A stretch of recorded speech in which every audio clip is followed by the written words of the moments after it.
Gayong ang tagpong ito ay hindi nasusulat sa Biblia.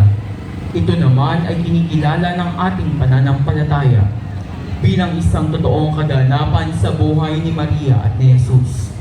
Dahil sa pag-ibig ni Jesus para sa kanyang ina, ay hindi maaaring kalimutan ni Jesus na ipaalam sa kanyang ina ang mga kaganapan sa kanyang haharaping paghihirap. Ngunit batid ni Maria ang pagdaraanan ito ni Jesus.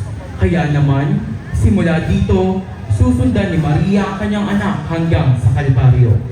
Ang imahe ng pamamaalam ay nasa pangalaga ni pamilya ng Yumaong Roberto at Dr. Antonio Navarro ng Nayon ng Santa Ines.